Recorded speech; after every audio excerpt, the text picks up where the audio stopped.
ADB 160 mga bok. Pakita ko sa inyo, magpapalit kami ng bearing sa gulong sa harapan mga bok. Ito, bali provide na to ng customer. 6201 mga bok, size ng bearing sa gulong ng ADB. Dala na to ni customer, binili niya raw sa Honda. Wala daw kasing original na bearing, ito na yung binigay sa kanya. Pero pwede naman to mga bok. Pakita ko sa inyo mga bok paano tayo magpalit dito sa Motovlog Garage ng bearing sa ADB 160 mga bok. Una, tanggalin natin itong ano, ehe niya. Ito yung nut ng ehe, 19 sukat, sa kabila 14. Ang kontra mo ng 14. Tapos lagyan nyo lang ng kalang doon para hindi bumaba. Mahihila na natin para matanggal yung gulong mga bok. Okay? Pakita ko sa inyo. Meanwhile, Sa mga bok 19, sa kabila 14 mm. Luwagan natin para matanggal yung nut. Matak natin yung ehe. Matanggal natin yung gulong.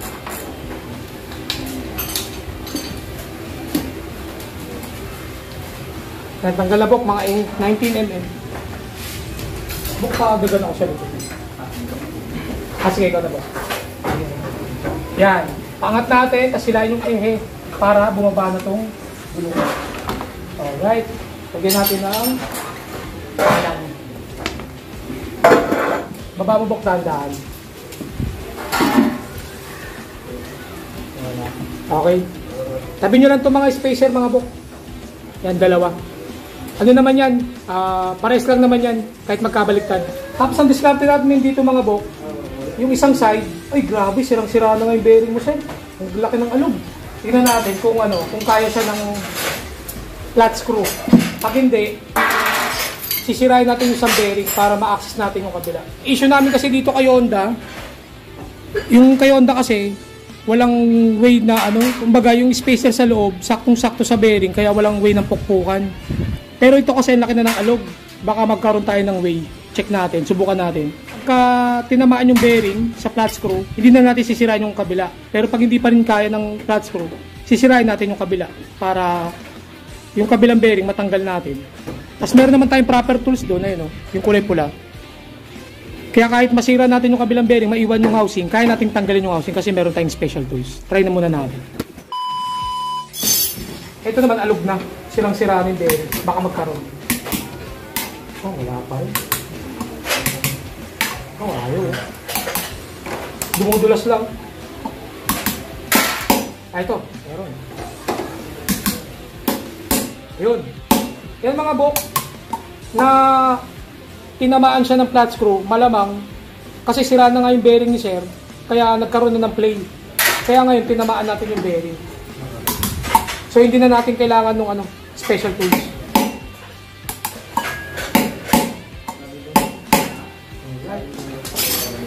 Bukan natin itong isa.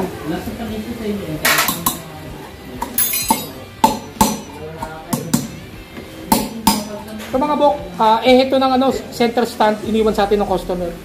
Ginagawa namin dito pampukpok para mas maganda, mas bilog siya. Alright, tanggal ko na mga bok. Sirang-sira na yung bearing ni sir. O, tingnan nyo. O. Grabe, di ba?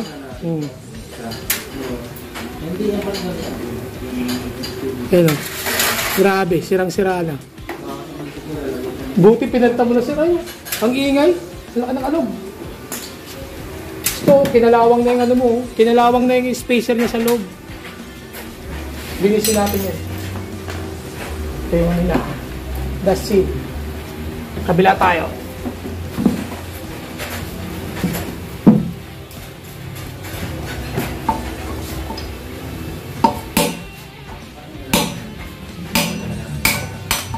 Yung mga bok, natanggal ko na rin yung kabila. Parehas mga bok, sira na rin. May alog na rin. Yung mga bok, kalawang yung yung hub ng gulong, linisin natin. Para yung bagong bearing, hindi siya maano ng kalawang, madumihan ng kalawang. Mga bok, linisin muna natin. Linisin natin ba? Ingatan yung tamaan tong na to. Sensor.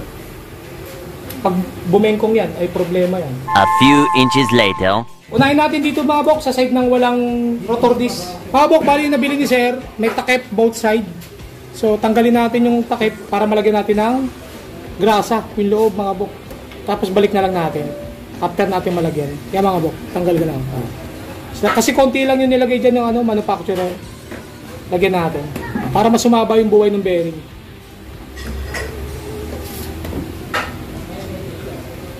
Okay. Balik lang natin yung takip. Yan, din nyo lang mga bok.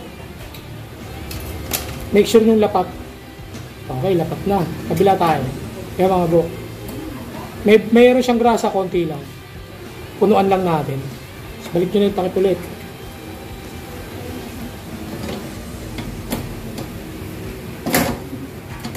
Okay. Tapos, nasahan natin itong hub. Yung dadaanan ng bearing. Tapos yan. Okay. Magpupukpuk tayo ngayon mga bok, pero meron tayong special tools. Pang namin ng bearing mga bok. Yung ginagamit namin dito sa bahay. Ito mga bok. Yan. Siya yung pupukpuk natin ngayon para yung pagpukpuk natin is pantay, pabilog. Hanap ka lang ng sukat. Yan. Sample na ito. Ito, babala natin to. Tapos, ganyan. Ayan. Sukat na. Dito tayo pupukpuk ngayon mga bok. Make sure nyo lang pantay.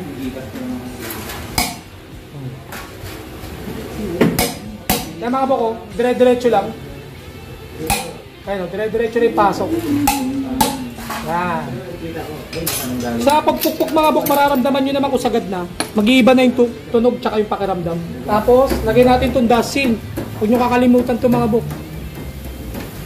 Ito yung nagpe-prevent na makapasok yung dumi sa loob ng bearing para umaba yung buhay. Kumuha lang ako mga bok ng socket na 23 yung sukat para sakto dito mga bok pampukpuk natin. Ayan.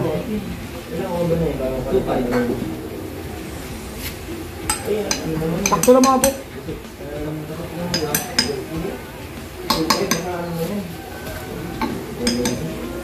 Yan mga bok, pantay na. Pag pantay na, okay na yan. Goods na yan. Kabila tayo. Ito mga bok, yung spacer, huwag niyong kakalimutan. Yan, nilinis muna namin bago natin ibalik. Pag nakalimutan nyo kasi itong spacer, nalagay nyo ng mga bearing, magbabaklas kayo ulit ng bearing, magpupukpuk ulit kayo. Possible, yung bagong bearing, masira na naman. Yan mga bok, malinis na.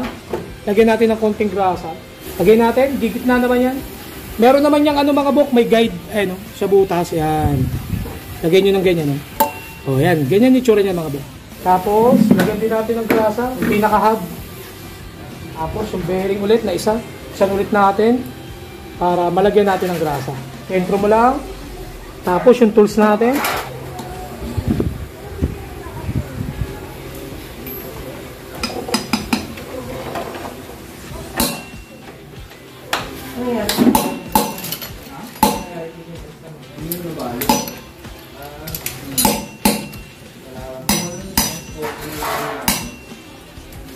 Ito mga bok, saktong pukpuk lang, huwag nyo lakasan. Antayin yung dumulo na siya, mag-iba na yung tunog o mag-iba na yung pakiramdam nyo.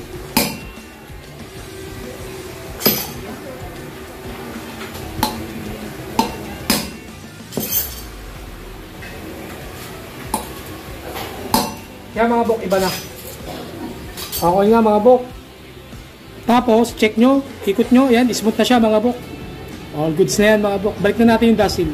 Linisin nyo muna yung dust seal mga bok bago nyo ibalik. Kasi may mga kalawang na kumapit dyan. Huwag nyo ibabalik. Pupunta yan kasi sa bearing. Kailangan linisin nyo yung paloob nyan. Yan, dito.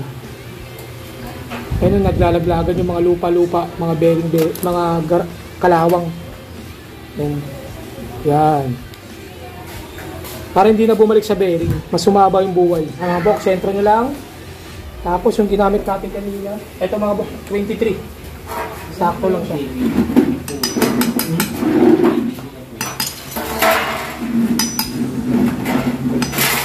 Yan. Okay. Tapos, yung spacer natin, ito mga bok, punasan lang natin. Bigyan natin ng grasa. Natin. Alright. Bigyan din natin ng grasa yung kabila. Para hindi basta-basta makapenetrate sa loob ng bearing, yung dumi, tubig. Alright. Tapos yung mga bok yung ehe na, lagyan din natin ng grasa. Aray, smooth lang. Alright. So bibigyan ko kayo ng tip mga bok. Kung nasan yung sa Honda kasi, nandito yung nasa kaliwa yung brake system niya, yung caliper, dun tayo magsasaksak. Yan yung proper. Yan, dyan galing. Kasi pag ginawa nyo ganito, dito kayo sasaksak sa kanan, ano yun, baliktad. Dapat dito. Kung nasan yung caliper, doon ka magsasaksak. Ganyan dapat yan, okay? Sa Yamaha kasi baliktad, nandito yung caliper. Kaya doon tayo magsasaksak. Honda to, ADB. Dito tayo sa kaliwa. Okay? Kabit na natin yung gulong mga buk. Patagal lang natin sa may area para umangat. Kabit natin yung gulong. Tapos shoot nyo lang tong rotor disc doon sa brake pad mga buk. Sentro nyo lang. Okay? Sentro nyo lang mga buk. Pag sentro nyo lang, tulak nyo lang yung tulak nyo lang tong ehe niya. Yun. Tanggalin nyo yung kalak. Baba mo na sir. Tapos, sigpit na tayo mga bok. 1940.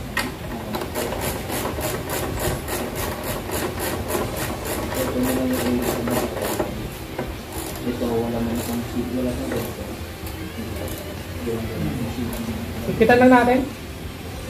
Saktong ipit lang. Okay. Put natin mga bok. Patagan natin. Alright, okay na mga buk. Smooth na ulit. Yan. Okay, wala nang alog mga buk. Okay na po, sir. Yan, so ganun lang magpalit ng bearing ng ADB 160 mga buk. Ayan, sana may natutunan tayo sa munting vlog natin. So hanggang dito na lang. Maraming salamat.